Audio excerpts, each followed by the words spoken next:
पितृदोष क्या होता है, ज्योतिष में किस प्रकार से पितृदोष को देखते हैं, लक्षणों के आधार पर पितृदोष को कैसे देखते हैं, पितृदोष का निवारण क्या है, नारायणबली नागबली क्या है और त्रिपिंडी श्राद्ध क्या है, इस विषय पर आज हम चर्चा कर रहे हैं।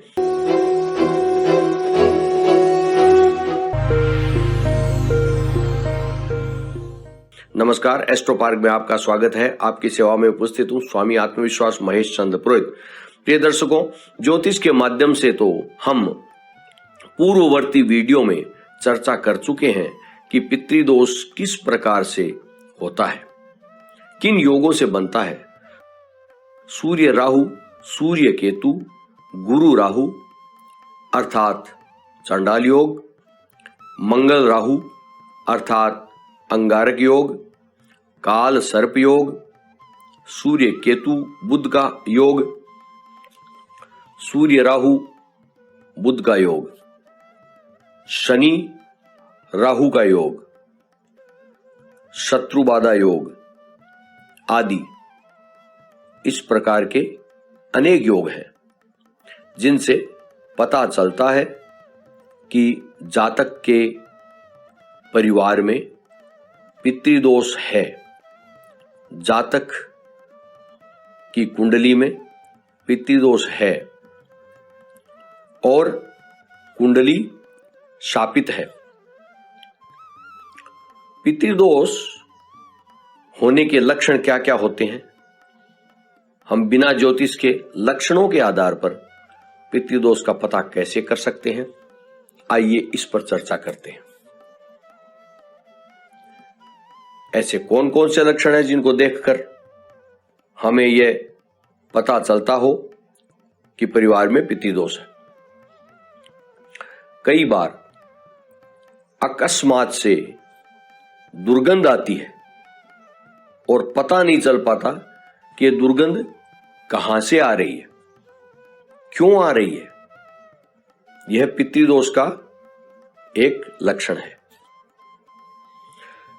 स्वप्न में पूर्वज दिखाई देते हैं और वह कुछ मांग करते हैं या कुछ कहते हैं, यह पितृदोष का लक्षण है। भोजन में बाल निकलता है, व्यक्ति घर में भोजन करे या कहीं बाहर करे, प्राय भोजन में बाल निकलता है, यह पितृदोष का लक्षण है। परिवार के सदस्यों के विवाह आदि मांगलिक कार्यों में बाधाएं आती है, कोई सदस्य अविवाहित रह सकता है, यह एक पितृदोष का लक्षण है।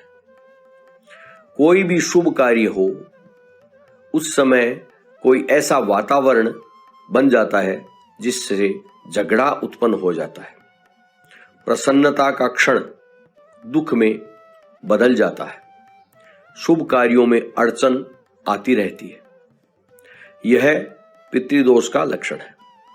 किसी व्यक्ति का संतानहीन रह जाना या किसी को कन्या संतान ही होना, वंश वृद्धि न होना आदि पितृदोष के लक्षण हो सकते हैं। स्थायी संपत्ति, मकान आदि के लेन देन में बाधाएं उत्पन्न होती है। कोई संपत्ति बेचना चाहते हैं तो बिकती नहीं है, खरीदना चाहते हैं तो खरीद नहीं पाते हैं। स्थायी संपत्ति के कार्य में विवाद, मुकदमा आदि हो जाता है तो समझिए पितृदोष है। परिवार के सदस्यों का प्राय रोगग्रस्त रहना पितृदोष का लक्षण है। धन की आमद होते रहने पर भी धन व्यर्थ व्यय होते रहना पितृदोष का लक्षण है। परिवार के सदस्यों में तथा रिश्तेदारों में मनमुटाव, कलह आदि लगातार होना पितृदोष का लक्षण है। परिवार के सदस्यों पर चरित्र पर संकट उत्पन्न होना पितृदोष का लक्षण है।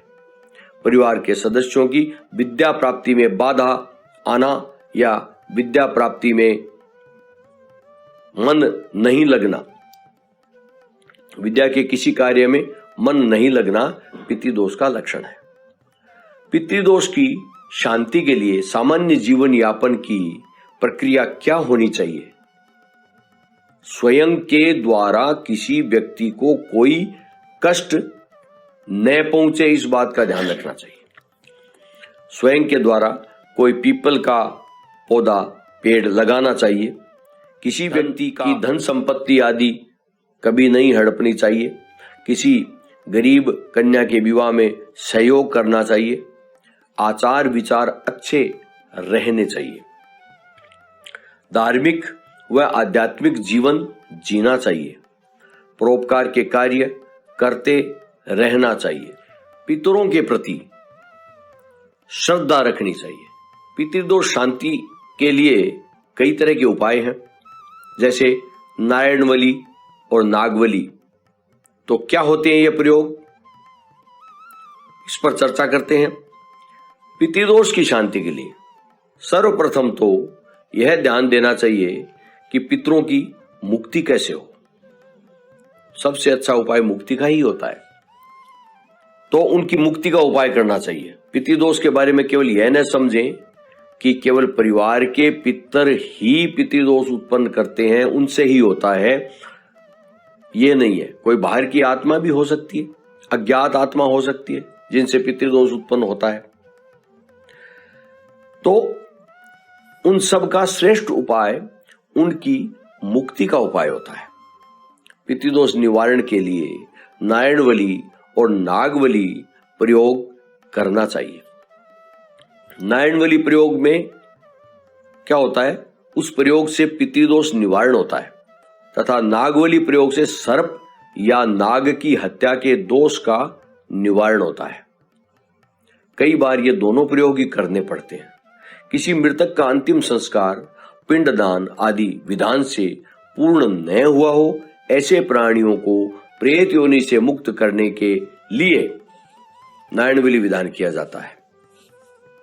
किसी व्यक्ति का दुर्मरण हुआ हो, अर्थात दुर्घटना से, अग्नि में जलने से, जल में डूबने से, या किसी ने आत्महत्या की हो, ऐसे व्यक्तियों की नारायणवली अवश्य करनी चाहिए। यदि पितृदोष से अधिक कष्ट हो रहा हो, पितृदोष समाप्त नहीं हो रहा हो, तो किसी मृतक प्राणी की नारायणवली यदि मृत्यु के पश्चात की जा चुकी है, तब भी उन्हें इस प्रयोग को पुनः करना चाहिए। सक्षम व्यक्ति गया श्राद्ध भी कर सकते हैं। अब त्रिपिंडी श्राद्ध क्या होता है? पितृदोष का अधिक समय बीत जाने पर परिवार की आत्माओं के साथ अन्य आत्माएं भी सम्मिलित हो जाती है, अज्ञात आत्माएं भी सम्मिलित हो जाती है।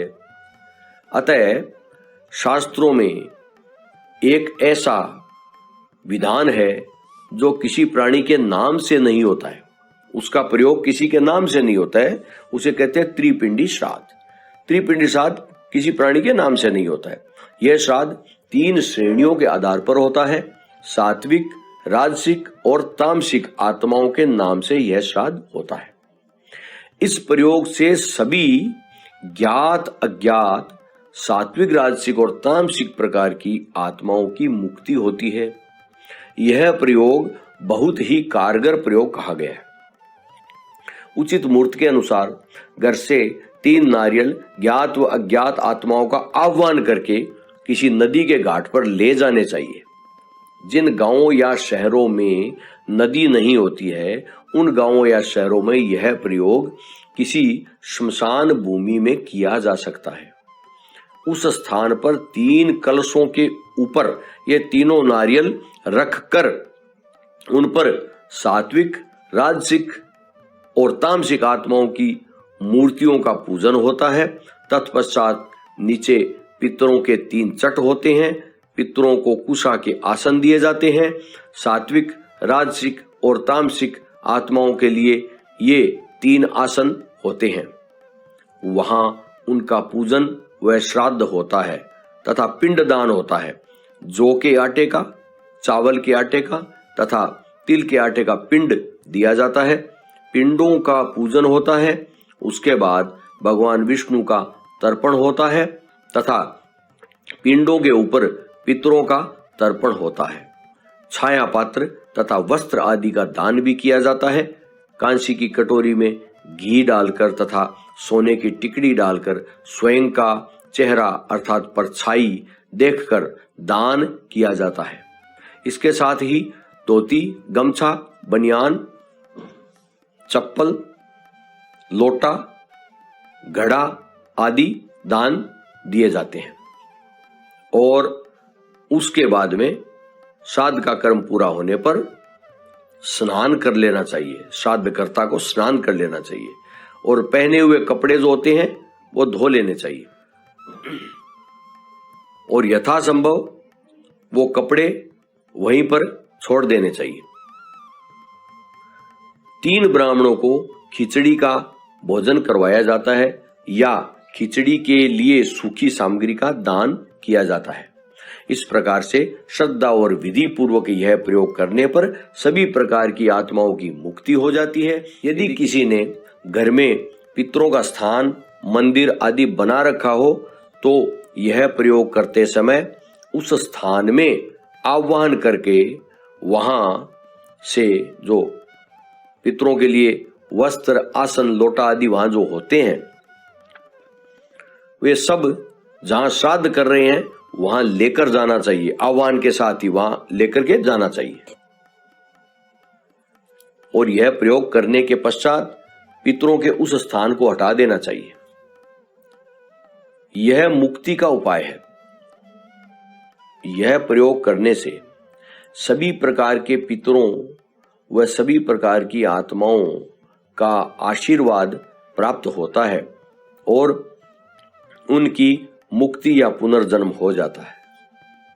तो प्रिय दर्शकों, इस प्रकार से आप पितृदोष को पहचान सकते हैं, ज्योतिष के आधार पर पता लगा सकते हैं, बिना ज्योतिष से पता लगा सकते हैं और ये प्रयोग करवा सकते हैं। नारायणवली, नागवली और त्रिपिंड श्राद्ध प्रयोग करवा सकते हैं, गया श्राद्ध भी कर सकते हैं, परंतु पितरों की मुक्ति या पुनर्जन्म प्रयोग करना आवश्यक होता है। पितृदोष हटाने से ही जाता है, उपाय करने से ही जाता है, अपने आप नहीं जाता है। तो इस प्रकार से आप ज्ञात करें आपके परिवार में कोई ऐसा दोष तो नहीं है। आप अपनी जन्म पत्रिका दिखा के पता कर सकते हैं, स्वयं पता कर सकते हैं और पता करने के बाद उचित उपाय करें। प्रिय दर्शकों, आज का वीडियो आपको कैसा लगा? वीडियो अच्छा लगा हो, उपयोगी साबित हो रहा हो तो इसको लाइक करें, शेयर कर दें, इसको अन्य लोगों के काम भी आ सके और आप कमेंट करते रहें। और जो नए दर्शक चैनल से पहली बार कनेक्ट हुए हैं उनसे निवेदन है कृपया सब्सक्राइब कर लें चैनल को, घंटी के बटन को भी दबा दें जिससे आने वाली वीडियो की सूचना आपको तुरंत प्राप्त हो सके। आज इतना ही, आज्ञा दीजिए, नमस्कार।